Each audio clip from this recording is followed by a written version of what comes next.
Welcome to Whispering Blooms, a Stripology quilt along. I'm Allison from QuiltNCode, and this is Block F, our final block of the 2026 Spring Mini Block of the Week quilt series. You can follow along with us as we continue this week series, or you can go back and get all the blocks. You'll find the pattern in the description. Subscribe if you want to stay on track to the end. And if you'd like to sew with the exact fabrics, then you can check out our website for a kit. Now, let's jump into this gorgeous center square. Block E is all about the applique again. So I'm going to need my paper scissors, my pen, my regular scissors, my threads for my applique, my scraps that I have left over from my previous cuttings. I have already gone ahead and cut my 10.5-inch center square so that I can place my applique on there. And I need my templates and my heat and bond. So remember that your heat and bond is a double fusible. So you have a glue side here that's going to go to the back of your fabric, and then you have a tracing side here. And what this does is it turns your fabric into a sticker. So the first thing I'm going to do is I'm going to trace out my pattern. I'm a very stingy quilter. I like to save as much fabric as possible. So when I'm tracing out my designs, I try to use as much of my fusible as possible. So all I'm doing here is I'm tracing out my designs. I'm going to need 4 of each of these for my project. So now that I've gotten this guy traced out, I'm just going to sort of move this design in so that I can save as much as possible.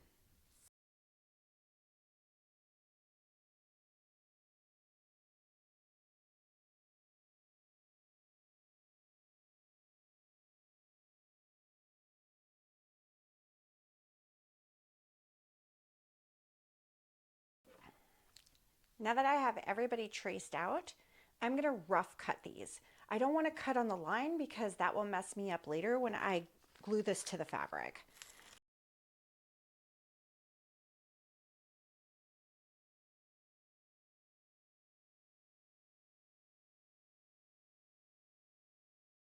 It's time to fuse the rough cut pieces down to the fabric. So the first thing I want you to notice is that we're wanting to go on the back side of your fabric. Don't worry, you'll make that mistake at some point in your life. I sure have. So you want to make sure that you're going to the back side of your fabric, and I'm placing my pieces right down there just like that. And then I am double checking that I'm on the right fabrics and that I'm on the back side. The reason why I double check so much is I have made that mistake so many times. Once I get everybody placed, when I fuse these, I fuse them by simply placing the iron and the heat on top of the pieces. If I were to try and move the iron any, these pieces definitely will move because that glue is going to get nice and warm and it's really easy to shift. We don't want to overpress. By overpressing, I simply mean you want to lightly put on here, and you don't want to put any pressure. You just want to get these down, and you don't need to do much. Sometimes they do come up in the corners just a little bit, so you're welcome to iron them down just a little bit more. You can see how this one keeps shifting on me, so I'm just going to keep putting you back in your place. Once I have these ironed down, I'm going to let them cool for a bit. I don't want to cut them hot because the same reason why they'll shift when I move the iron is the same reason I won't want to cut them hot. I want to cut them cold. So I'm going to let these cool and we'll cut them out.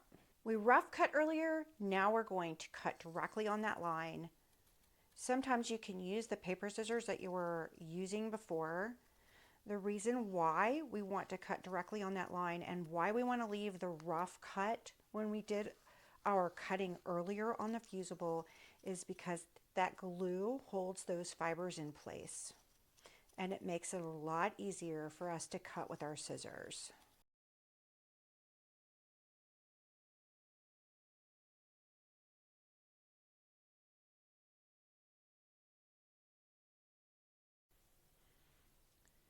I'm going to lay this part down in stages. So the first thing I did was I took my my 10.5-inch square and I folded it diagonally, and I actually pressed with my iron so that I would get a nice crease in here. And now I'm going to lay out my pieces. And I wanted to show you that in order to get my pieces the same distance, I wanted to start with my big ones.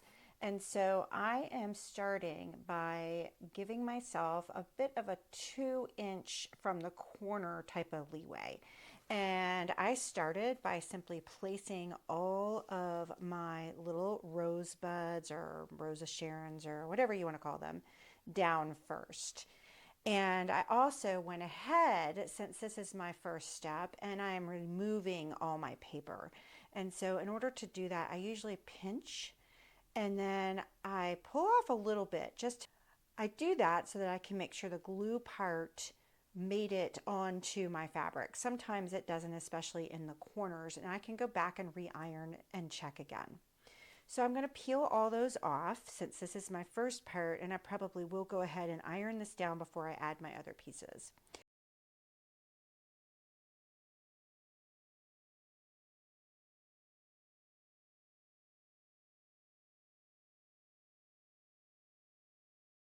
I'm not going to iron quite yet because I want to get my leaves underneath there.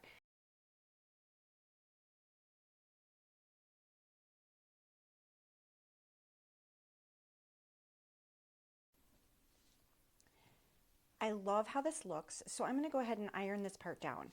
My little leaves are on top, my bigger leaves are underneath the stem, and I love this.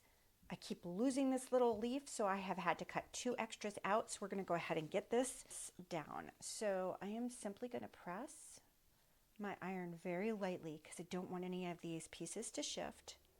And then I can go and add the other pieces. Now I'm simply going to eyeball these little guys into place and press them down on top, and then we can go to the sewing machine.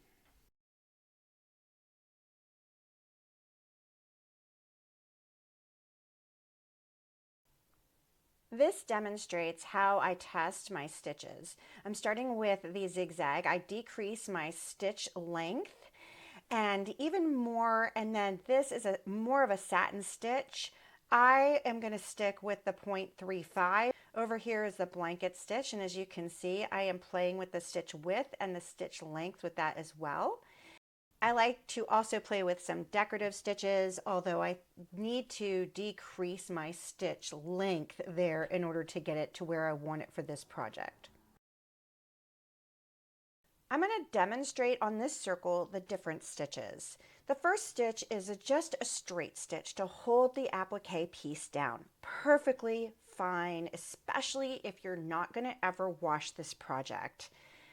One thing you want to know is that you're going to have to leave your needle in the fabric so that you can pivot and make sure that you get as smooth a curve as possible when you're going around those curves.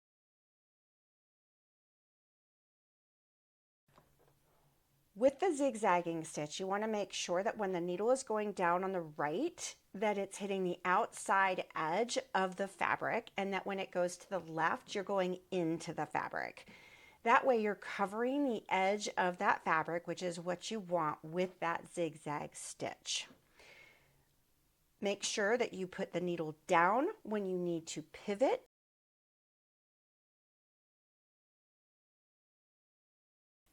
The blanket stitch is my favorite applique stitch. It's very forgiving when I'm going around my curves.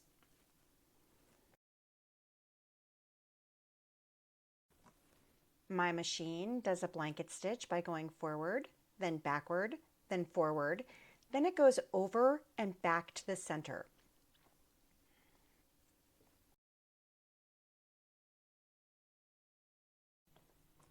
With this particular decorative stitch, I'm trying to keep the flat places right on the edge of the fabric, and then just moving the fabric as the feed dogs take it.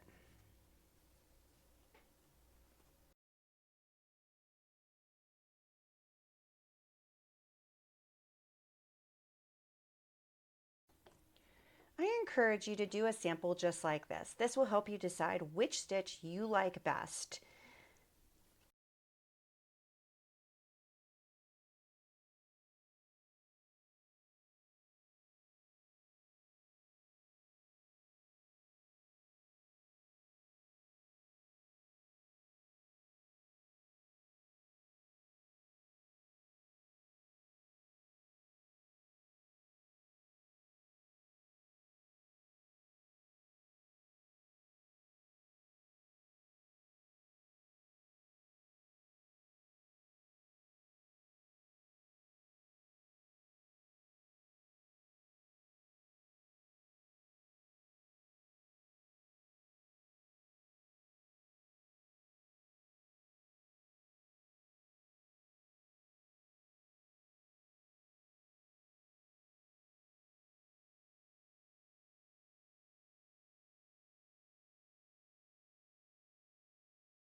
And this is the final, most gorgeous block of our Whispering Blooms Stripology quilt along.